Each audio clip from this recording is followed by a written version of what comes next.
Okay, Miss Darby, what is the primary goal of the lesson you'll be teaching? Well, the standard is distinguish between defining attributes and versus non-defining attributes, build and draw shapes to possess defining attributes. So with this we haven't done shapes at all really this year, not in a lesson format anyways. So we will be starting with charting on our wall 2D shapes and 3D shapes. And then we'll have the shape drawn, the name of the shape, and then we'll start talking about the attributes, and we'll start putting into the graph how many corners it has, how many sides, how many faces, and if it rolls or not. Okay, so what I'm hearing, just to kind of recap, that the primary goal of the lesson is for students to be able to use the vocabulary Yes. to describe attributes of various shapes. Yes, that's where we'll start, and Okay. then we'll eventually. I think it would be good if so that they can distinguish between defining and non-defining attributes. If we do a Venn diagram type of a deal, and have them figure out what makes a shape and what doesn't matter in a shape, like color and things like that. Okay. How will you know if the students have mastered? They will be given an exit slip of some kind, and they will need to identify shapes. And actually, I don't know. I need to think that through. We're going to give them some sort of individual assessment, but I need to think through how to identify if they understand the difference between a defining attribute and a non. Okay. And that takes me to the next question. And you mentioned you have not yet done anything related to geometry and shapes in class this year. Right, not in a structured lesson format. Okay. We've talked about shapes. They know a lot about shapes, but we haven't started the unit yet. So this question, maybe it's something to think about, Okay. is what are students' strengths in this area and what their challenges are, and how might we find that information before we jump into this new material? Well, they will be taking a pre-assessment, but they won't be taking it until Thursday. And we sort of need to have a structure for what we're going to teach before we're able to look at the pre-assessment. Okay. So it's a little bit problematic, but they will be taking a pre-assessment, and so we should be able to look at if they're able to identify. And this is the assessment right here. So we're going to be looking at if they can identify the names of the shapes. Okay. They're going to be color coding the shapes, and then there will be sort of an error analysis where they have to identify, is it a triangle? Why? Is it not a triangle? Why not? So we will be looking at that, and I'm expecting, based on what I saw them doing in Kinder last year, I'm expecting that they will be able to identify triangles really well on this, because I think they did a lot of work with identifying shapes. What is a shape, what is not a shape. So I'm expecting them to do well, but we have to wait and see how they do. Okay. And you're starting this this lesson when?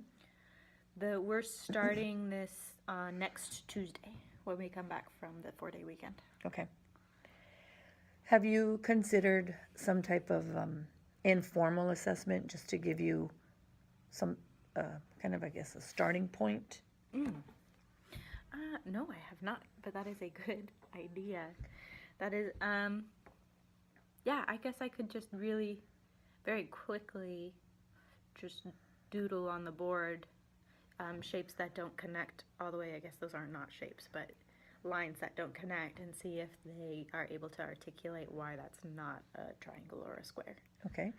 And if you look specifically at the shapes that they're expected to know, a suggestion might be just writing those out and having them draw what they are. Oh, yeah, that's a good idea. I think something to, whenever we plan for lessons, we want to start our lesson where the kids are, so that we're not overshooting what they're able to do, but we're not undershooting either. We're not bringing in something they're like, we did this a long time ago. And here you spent a lot of time planning and prepping for something that's not going to give you the information you need. And Yeah. so again, we can process this some more, and but that's more for the planning of the actual lessons that we can talk about during your planning time. Okay. Another thing, though, for the observation specifically, what is it that you'd like me to look at as you teach the lesson? If you can, let me think about what I need. My goals that I'm still working on are making sure I'm setting a strong purpose so that they know why we're doing what we are doing. So that's something that I've been working on. Another thing I could use feedback is on how to improve the classroom environment. How can I use my walls to be helping my students be successful in their tasks? So if you notice anything that I could be adding to my walls to help them, that would be appreciated. Okay. I mean, I could go on, but maybe baby steps. We'll focus on a couple things at a time. Okay. And if the classroom environment is something that we want kids using, that we want them referring to throughout the lessons, that's a great place to start. Yeah. Perfect. Thank you. Sure. Couple different shapes. I saw a shape that looked like this. Raise your hand. If you remember what shape this is called. Samantha, what shape is this? A square. A square. You'll notice I'm putting it over here. I'm putting it right there. It says shape here, so I went ahead and I put the shape in the shape column. Next one is name. Samantha told me square. I'm gonna put the name square right next to it. And show me with your fingers, how many sides did that square have? Show me with your fingers. Lovely. I love that everybody remembered. Don't shout out. Show me with your finger. Thank you for showing yourself appropriately. Way to go, Ken. I love it that you guys are remembering to take turns. And that has 4 vertices and 4 sides. And show me with your fingers, how many faces does a square have? 1 face. 2-dimensional shapes are just flat. Raise your hand if you did a different shape, not a square. Carlos, what shape did you do? I did a Oh. square, Okay. but I didn't finish it. Oh, that's okay. Somebody who did a different square, not a shape. Rodolfo. I did a trapezoid. Ooh. He did one of these.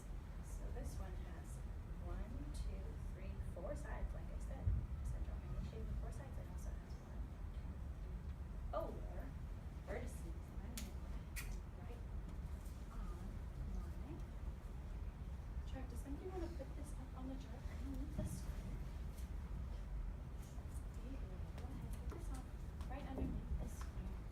And Rodolfo, I'm so happy you remember the name of it. Will you put the trapezoid right next to it in the name column? Thank you so much. And let's see. Anybody do a different shape with 4 sides? Samara, I did a rectangle. one of these? Yeah. Yeah, Samara did. And this has 1, 2, 3, 4 sides. And it has, show me with your fingers, how many vertices do you see on there? 8. 1, 2, 3, 4 vertices on there. Olivia, will you go put this on underneath the trapezoid?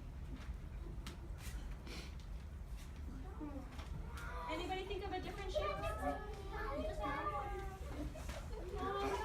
Okay, so during the pre-conference, we talked about the concept that you were going to be introducing to students.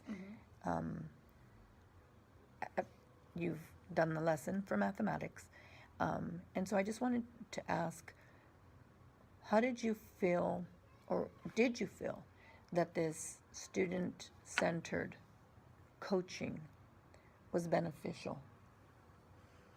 Yes. Yeah. Yes, it was beneficial.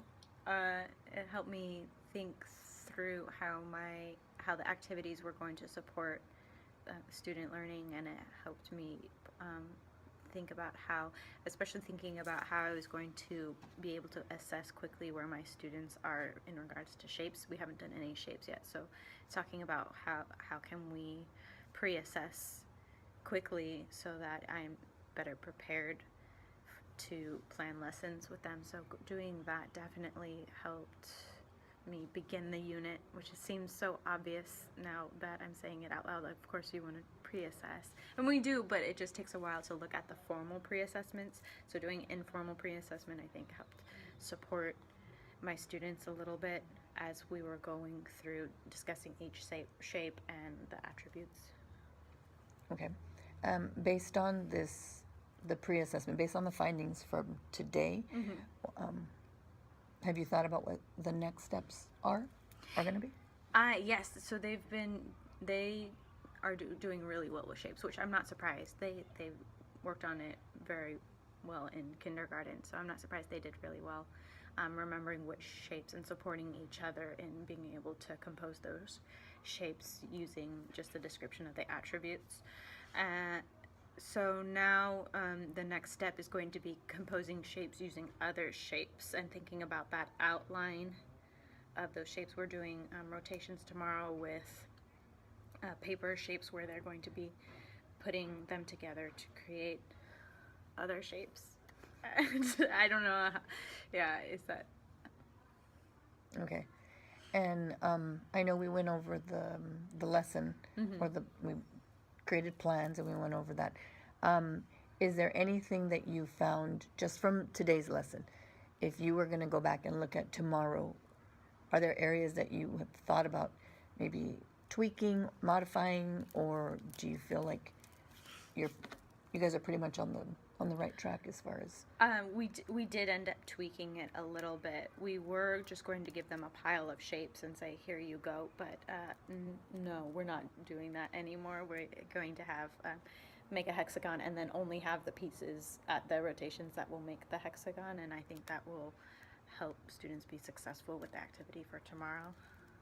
Other than that, no, I think just continuing focusing on the attributes, how many sides and how many vertices and how many faces. Even though we're only on 2D shapes, that will help support in 3D shapes if they're familiar with that term. Okay.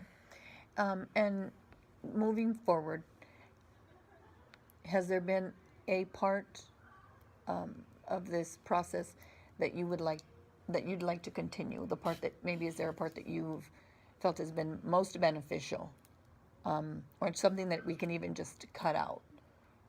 Just areas where these certain things really worked, and then these maybe they didn't so much, so that we can move forward where this time spent together is really about supporting you and impacting student engagement. Yes, so on Thursday, so today when we drew two-dimensional shapes on their desks, it took a long time to do that, and I don't think it was the most efficient use of our time. Thursday we had planned on describing 3D shapes, even though we know that's very difficult for students. We were thinking it would be good if they're really thinking about those attributes and trying to draw them, but I think we're just throwing that out because it's just not an efficient use of time, especially for 3D shapes. Okay. And how can is there some more specific where you'd like for me to support you? Well, after this we're moving on to dividing shapes into halves and quarters, and we're a little bit stuck on the best way to have them practice that. I think we're good on how to introduce it, but if you have any experience on how they can practice that would be helpful to us. Okay. So just to kind of recap, one of the ways that I can best support you is really is bringing maybe ideas for lessons, and that works for me. That's something that I can do independently, so that when we do meet, we can get right into looking at how we can kind of plan out what it's going to look like for students. And even like you mentioned the first time, kind of that just that like rehearsing out loud what we hope the day's going to go like, and if it doesn't, if students say A, I'm ready with B. If the students say Z, I'm ready with What whatever comes comes after after Z. So, okay. Okay. Fantastic. Thank you.